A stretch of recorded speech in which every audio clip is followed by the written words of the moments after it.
आज की बात। स्वागत। न्यायानुसार शास्त्र ये एक बड़ा ही महत्वपूर्ण ग्रंथ है बौद्ध साहित्य में।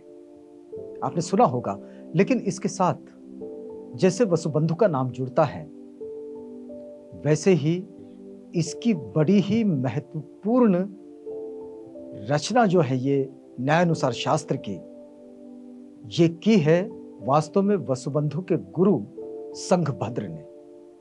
आज के बाद में हम संघभद्र को समझेंगे। संघभद्र, इस समय आप देख रहे होंगे कि आवाज के इस खास पेशकश में जो आज की बात आती है, इस आज की बात में हम जो बौद्ध दार्शनिक है, इन बौद्ध दार्शनिकों का एक छोटा छोटा परिचय आप तक पहुंचा रहे हैं। और इस कड़ी में संघभद्र आपके पास आ रहे हैं। संघभद्र वास्तव में कश्मीर के मूल निवासी थे, कश्मीर में रहते थे और वसुबंधु उनके शिष्य। वसुबंधु का नाम बड़ा होता है, लेकिन संघभद्र छोटे ही रह जाते हैं। संघभद्र बहुत कम लोग उन्हें जानते हैं। आइए समझते हैं कि संघभद्र क्या है। तो संघभद्र कौन थे? संघभद्र वास्तव में वसुबंधु के गुरु और वे कश्मीर के निवासी थे। लेकिन हमने आपको यह बताया था कि बौद्धों में जो सौत्रांतिक, वैभाषिक, ये जो अलग अलग उसके खंड है, इसमें विभाषा शास्त्र के प्रकांड पंडित के रूप में संघभद्र का परिचय आता है। संघभद्र ने कई पुस्तकों की रचना की, लेकिन इन रचनाओं में एक खास बात रही कि वे विभाषा शास्त्री के रूप में या विभाषिक के रूप में, वैभाषिक संप्रदाय के प्रवर्तक के रूप में भी संघभद्र को पहचाना जाता है। संघभद्र का एक परिचय यह भी आता है कि वसुबंधु और विमल मित्र, ये जो उस वक्त के दो बड़े दार्शनिक, इन दोनों के गुरु के रूप में संघभद्र का ही नाम आता है। तो संघभद्र से ही विमल मित्र ने और वसुबंधु ने, दोनों ने शिक्षा ग्रहण की बुद्ध धम्म की, और बुद्ध धम्म की उन बारीकियों को समझे, बुद्ध वचनों की उन बारीकियों को समझे, जिसके द्वारा तथागत बुद्ध ने अपनी बात लोगों तक पहुंचाई।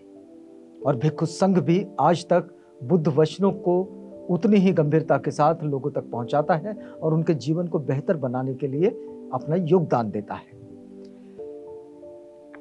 आपको पता होगा कि अभिधर्म कोश, ये ग्रंथ वसुबंधु ने लिखा है। लेकिन अभिधर्म कोश, इस ग्रंथ की रचना जब वसुबंधु ने की, तो उन्होंने वैभाषिक नाम का प्रतिपादन करने में स्वतंत्रता से काम किया।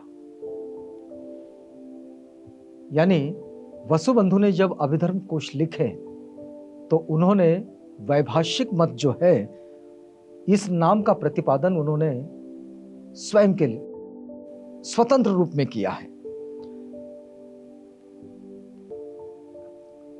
लेकिन यदि हम गुरु संघभद्र को देखें, तो संघभद्र ने वसुबंधु के इस ग्रंथ की आलोचना की है। आप देखिएगा, संघभद्र गुरु, वसुबंधु शिष्य, लेकिन शिष्य के ग्रंथ की आलोचना उन्होंने लिखी। और ये दोनों चीजें बौद्ध साहित्य में बड़े ही आदर के साथ और सम्मान के साथ रखी गई है। आप इस बात से ये जरूर समझ सकते हैं कि बौद्ध ये वैचारिक स्वतंत्रता और अपने अपने मत की स्वतंत्रता के लिए बहुत जाने जाते हैं।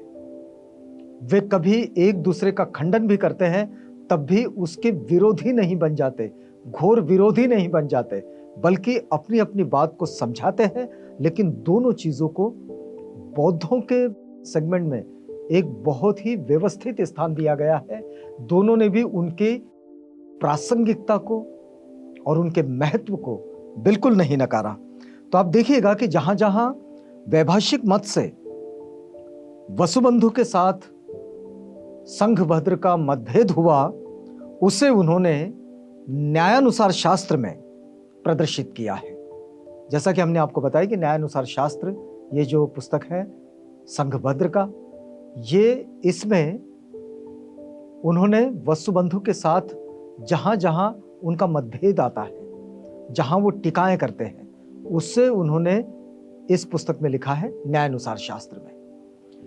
अब इसमें देखिए बड़े मजे की बात है, संघभद्र ने जब वसुबंधुकृत अभिधर्म कोश पर टीकाएं लिखी, उसका खंडन किया, तो ये खंडन करते समय उन्होंने 12 साल तक अध्ययन किया।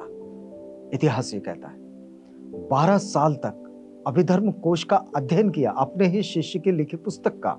और अध्ययन करने के बाद फिर उन्होंने अभिधर्म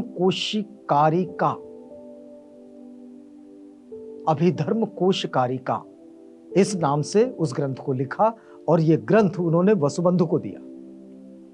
वसुबंधु ने उसे पढ़ा, उसे जाना, उसे समझा और उसके बाद उसका नाम बदल दिया और उसका नाम बदला और रखा न्यायानुसार शास्त्र, यानी अभिधर्म कोशकारिका का नाम न्यायानुसार शास्त्र रखा और यही नाम आज प्रचलित है। आज इसी नाम से ये पुस्तक प्रचलित है जो संघभद्र के नाम से आती है। हम एक बात को समझे कि संघभद्र ने अभिधर्म कोश पर जो टीका लिखी, उसका जो खंडन किया, उसमें उनका जो मत है वो मत है कि वैभाषिक सिद्धांत, इसका पुनरुद्धार और विकास, ये उनके खंडन का तरीका है। मतलब जो उन्होंने इसमें रचना की अपने न्यायानुसार शास्त्र में या फिर अभिधर्म कोशकारिका में, तो ये उनका वैभाषिकों का मत और उसका पुनरुद्धार और उसका विकास, ये उनके मूल में रहा है। अभी वैसे ये संस्कृत में उन्होंने ग्रंथ लिखा था, लेकिन संस्कृत में ये मूल ग्रंथ तो अभी उपलब्ध नहीं है, लेकिन चीनी भाषा में इसका अनुवाद जरूर उपलब्ध है, संभव है तो जरूर पढ़ें। और न्यायानुसार शास्त्र, इस ग्रंथ में लगभग 1,25,000 श्लोक है। न्यायानुसार शास्त्र जो है इसमें 1,25,000 श्लोक है। वसुबंधु के अभिधर्म कोश की इसमें कटु आलोचना की गई है और संघभद्र लिखते हैं कि उन्होंने ये आलोचना जो की, उसके पीछे जो बड़ा कारण रहा वो ये कि वसुबंधु ने जब अभिधर्म कोश की रचना की तो उसमें गद्य का इस्तेमाल किया और इसलिए उन्होंने इसकी आलोचना की। उन्होंने गद्यात्मक वृत्ति में इसे लिखा और इसलिए उन्होंने इसकी आलोचना की। संघभद्र वसुबंधु के कटु आलोचक बन गए, उसके प्रतिपक्षी बन गए और संघभद्र का ये ग्रंथ अगर हम मूल रूप से देखें तो ये 8 खंडों में लिखा गया है। अभिधर्म समय प्रदीपिका न्यायानुसार शास्त्र, इस ग्रंथ में खंडनात्मक दृष्टि से अगर हम देखें तो इसमें खंडन ही खंडन लिखा गया है। इसमें अपनी रचनाएं बहुत कम नजर आती हैं और इसकी भाषा जो है वो, उसे हम ये कह सकते हैं कि ये दुर्बोध है, मतलब सहज समझ में नहीं आती है। और इसके आवश्यक महत्वपूर्ण सिद्धांत जो है वो सिद्धांत तो इसमें वैभाषिकों के लिखे गए हैं, लेकिन आज ये जो ग्रंथ है ये केवल चीनी भाषा में मिलता है और चीनी भाषा में इसके 9 प्रकरण हैं। आचार्य संघभद्र ने वसुबंधु के ग्रंथ जो है इसका जो खंडन किया, इस पर हिंदी और बौद्ध साहित्य के और वास्तव में बौद्ध दर्शन के बड़े प्रकांड विद्वान हैं डॉक्टर राजेंद्र प्रसाद शाक्य। उनकी एक पुस्तक है विश्व के महान बौद्ध दार्शनिक, उसमें वे अपने अध्ययन में एक बात लिखते हैं संघभद्र के इस पूरे ग्रंथ के संबंध में। वैसे डॉक्टर राजेंद्र प्रसाद शाक्य जी के लिए आभार भी व्यक्त करते हैं कि उन्होंने बड़ी मेहनत से ये अध्ययन लोगों के पास पहुंचाए हैं। उसी का एक छोटा सा टुकड़ा आपको, छोटा सा पैसेज जो है उसको पढ़कर आपको सुनाते हैं।